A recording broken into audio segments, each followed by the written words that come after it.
Olá, eu sou Mário Tiritã, eu não vou dizer, não sei que hora que você vai ver esse vídeo, pode estar vendo de tarde ou de manhã ou qualquer horário, mas o importante é que eu quero compartilhar com vocês os pensamentos que nós temos. Nós já tínhamos feito o primeiro vídeo falando um pouco ali da eleição da França e agora nós queremos dar prosseguimento, principalmente das coisas que eu disse dessa ligação entre França e Brasil, porque para a gente falar da França temos que falar um pouco principalmente da Revolução Francesa. E para falar da Revolução Francesa não tem como não falar de Voltaire, esse importante escritor que nasceu ali no finalzinho do século XVII e viveu no século XVIII, mas que deixou o seu legado para a França e que praticamente depois culminou-se na Revolução Francesa, aonde tudo modificou. Porque a Revolução Francesa ela é um marco na história, ela deixa um legado inestimável, mesmo que depois teve alguns problemas dentro da própria França, não se concretizando os ideais revolucionários, mas ela fez escola, ela marcou praticamente não só a Europa, mas também a América.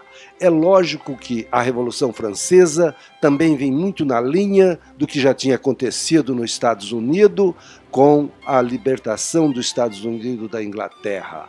Mas o que nós queremos dizer aqui é essa marca que ela deixou, principalmente nos direitos do homem, nos direitos de cada cidadão, porque a Revolução Francesa é isso que ela nos traz. Mas nós não vamos nos aprofundar muito na Revolução Francesa, mas nós vamos nos aprofundar no que está acontecendo agora, com esses dois candidatos e principalmente no momento onde está muito atrelado esta questão de direita e esquerda. E direita e esquerda, ela nasce exatamente ali onde os jacobinos, que estava mais representado pela ala esquerda do rei Luís XVI, eram chamados de esquerda, enquanto os girondinos eram chamados de direita.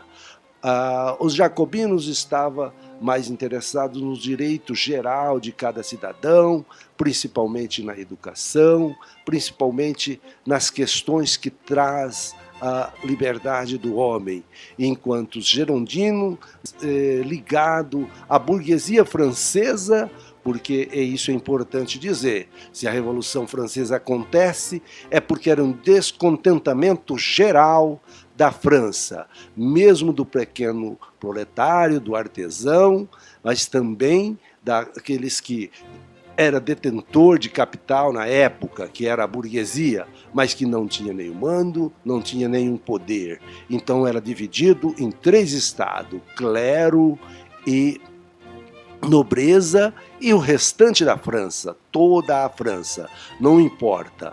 Esse restante da França, ele tinha uma diferença econômica muito grande, mas estavam ligados pela mesma opressão do absolutismo. E como eu disse no começo sobre Voltaire, Voltaire era contra o Estado religioso. Pode-se dizer que Voltaire é o primeiro a defender o Estado laico, um Estado independente.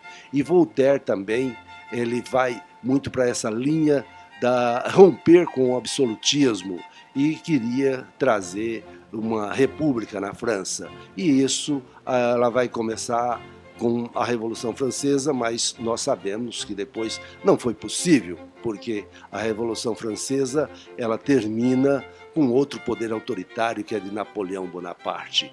Mas vamos deixando novamente, como falei no começo, para ver o que hoje acontece e como as questões do voto na França, essa questão principalmente do voto não ser obrigatório. Quando nós vemos o que aconteceu na França, nós vemos que pela quantidade de voto, as abstenções de voto na França, ela foi praticamente proporcional ao número de votos que teve Macron. E depois Marine Le Pen, por exemplo, não conseguiu alcançar esse número. Então agora o que vai depender é da plataforma política de cada um dos dois. Eu não sei quem é melhor para a França ou quem é pior para a França, mas eu sei que, com certeza, os franceses serão um povo maduro para escolher o que melhor os representa. E é por isso que nós dissemos isso. Não estamos aqui para escolher lado ou falar de alguém, até porque nós estamos no Brasil e aqui nós temos uma outra realidade, nós temos uma realidade diferente.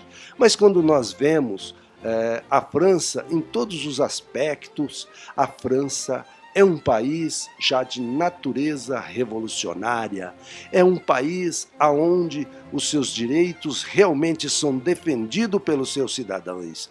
E com certeza o francês não vai deixar, mesmo que ganhe alguém que aparentemente ataque os seus direitos, eles vão lutar e isso vai permanecer. E é por isso que nós dizemos que o francês é um povo que sabe escolher os seus representantes. E é nisso que nós vamos, nessa linha de pensamento. Eu sei que é muito complicado quando nós vamos falar de alguma outra coisa. Eu queria dizer a ligação da França com o Brasil. Lembro que no primeiro vídeo eu falei que a ligação da França não era tão grande, principalmente na questão aí da Revolução Francesa, com o Brasil Império, porque se nós montamos um império, a Revolução Francesa foi exatamente contra isso, foi derrubar um poder absolutista, um poder imperial. Agora, também nós temos que entender o que aconteceu aqui no Brasil, mas o primeiro governo do Brasil imperial, ele tem umas características muito fortes, principalmente quando se fala do poder moderador, que é um poder que até esses dias veio à tona por alguns membros, principalmente da nossa sociedade, e que dizia até mesmo o nosso STF. Mas nós sabemos que o Brasil não existe. No Brasil existem 3 poderes. Um é o poder legislativo, o outro é executivo e o outro é judiciário. Cada um independente, cada um fazendo a sua parte. E os poderes não podem interferir nas incumbências do outro. Cada um tem a sua dinâmica, cada um tem a sua força. Mas nós sabemos que no Brasil Império existia o poder moderador. Esse poder que poderia desfazer e interferir no poder de cada um, porque esse era um poder exclusivo para o imperador. Então é por isso que eu digo que a Revolução Francesa ela é mais significativa quando o Brasil se transforma em uma república e quando o Brasil também deixa de ser um estado religioso, como foi até no Brasil Império, onde nós tínhamos uma religião oficial. Aí o Brasil acaba também acatando o Estado laico.